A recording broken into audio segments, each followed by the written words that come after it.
Lord Russell, what is philosophy? Well, that's a very controversial question. I think no two philosophers will give you the same answer. My own view would be that philosophy consists of speculations about matters where exact knowledge is not yet possible. But that will only be my answer, not anybody else's. What's the difference between philosophy and science? Well, roughly you'd say science is what we know and philosophy is what we don't know. That's a simple definition. And for that reason, Christians are perpetually passing over from philosophy into science as knowledge advances. When something is established and discovered, it ceases to be philosophy and becomes science. Yes. And all sorts of questions that used to be labeled philosophy are no longer so labeled. What good is philosophy? I think philosophy has two uses, really.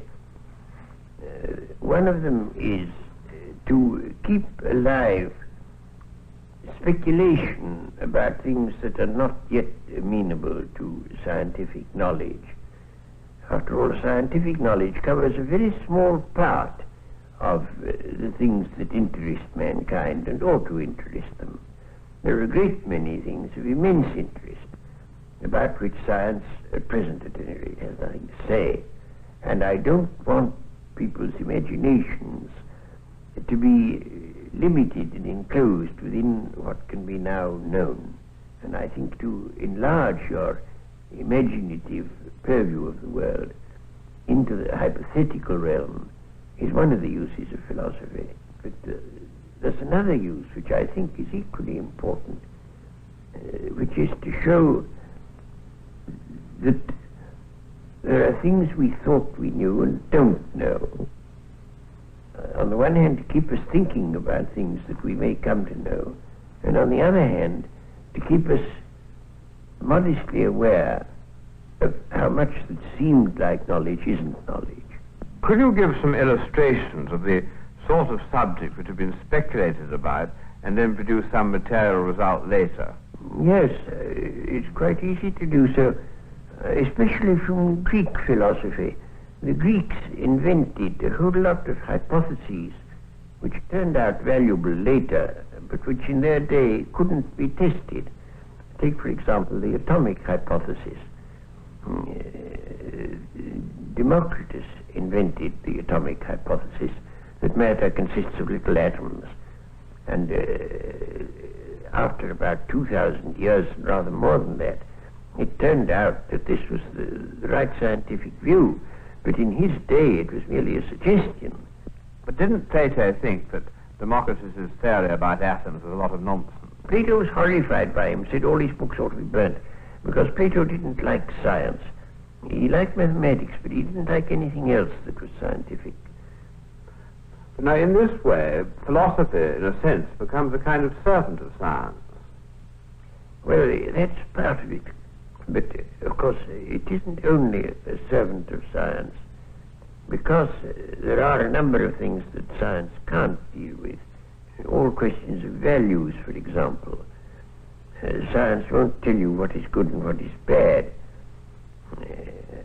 Tell you what is good or bad as an end, and not just as a means. But what change has there been over the years in the attitude of philosophers and the public to philosophy, would you say? Well, that depends upon the school of philosophy that you're thinking of. In Plato and in Aristotle, both of them, the main thing was an attempt to understand the world. And that, I should say personally, is what philosophy ought to be doing. But then you come on to the Stoics, and their emphasis was mainly on morality. That you ought to be stoical, you ought to endure misfortunes patiently. And that came to be the popular use of a philosopher. Would you say that Marx was a philosopher? Well, he was certainly in a sense a philosopher. But now there you have an important division among philosophers. There are some philosophers who exist to uphold the status quo. and others who exist to upset it, and Marx, of course, belongs to the second lot. For my part, I should reject both those as being not the true business of a philosopher. And I should say the business of a philosopher is not to change the world, but to understand it, which is the exact opposite of what Marx said. What kind of a philosopher would you say you are? Well, the only label I've of is logical atomist, but not very keen on the label. I've rather avoided labels. What does that mean, a logical atomist? It means, in my mind, that the way to get at the nature of any subject matter you're looking at is analysis, and that you can analyze until you get to things that can't be analyzed any further, and those would be logical atoms. I call them logical atoms because they're not little bits of matter. They're the, so to speak, ideas out of which a thing is built up. What is the main trend of philosophy today? Well, one would have to distinguish there between English-speaking countries and continental European countries. The trends are much more separate than they used to be, very much more. In English-speaking countries, and especially in England, there is a new philosophy which has arisen, I think, through the desire to find a separate field for philosophy.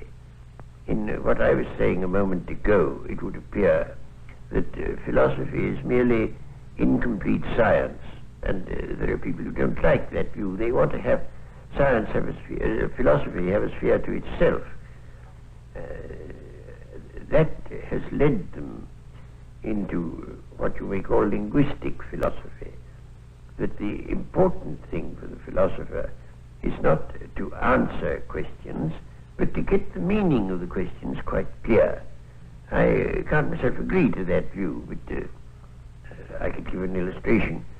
I was once bicycling to Winchester, and I lost my way, and I went to a village shop, and I said, can you tell me the shortest way to Winchester? And the man I asked called to a man in a back region whom I couldn't see. Gentleman wants to know the shortest way to Winchester. And the voice came back, Winchester? Aye. Way to Winchester? Aye. Shortest way? Aye. Don't know. And so I had to go on without getting an answer. Well, that is what Oxford philosophy thinks one should do. We get the question right, never mind about the answer. Yes, it's somebody else's business to give the answer. How does this differ from the continental approach? The continental approach is, well, it's more full-blooded. I don't agree with it anymore, but in a sense it's much more full-blooded and much more like philosophies of earlier times. There are various kinds. There's the philosophy that comes from Kierkegaard, existentialism, and then there are philosophies designed to provide apologetics for traditional religion. There are various things of that sort. I don't think myself that there's anything very important in all that. What practical use is your sort of philosophy to a man who wants to know how to conduct himself? A great many people write to me saying they are now completely puzzled as to how they ought to conduct themselves because they've ceased to accept the traditional signposts to right action and don't know what others to adopt.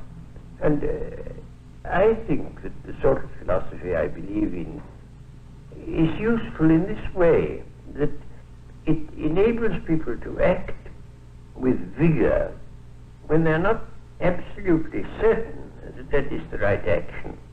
I think nobody should be certain of anything. If you're certain, you're certainly wrong, because nothing deserves certainty. And so one ought always to hold all one's beliefs with a certain element of doubt, and one ought to be able to act vigorously in spite of the doubt. After all, this is what a general does when he's planning a battle. He doesn't quite know what the enemy will do, but if he's a good general, he guesses right. If he's a bad general, he guesses wrong. But one has, in practical life, to act upon probabilities. And what I should look to philosophy to do is to encourage people to act with vigor, without complete certainty. Yes, but now, how about this business, though, of making people so uncertain about things they'd sort of believed and had faith in? Doesn't that rather disturb them? Well, it does for a time, of course. And I think a certain amount of disturbance is an essential part of mental training. But if they have any knowledge of science, they get a ballast which enables them to avoid being completely upset by the doubts that they ought to feel. What do you think is the future of philosophy? I don't think philosophy can in the future have anything like the importance that it had either to the Greeks or in the Middle Ages. I think the rise of science inevitably diminishes the importance of philosophy. Well, would you summarize the value of philosophy? First, because, as I say, it keeps you realizing that there are very big and very important questions that science, at any rate at present, can't deal with, and that a scientific attitude by itself is not adequate.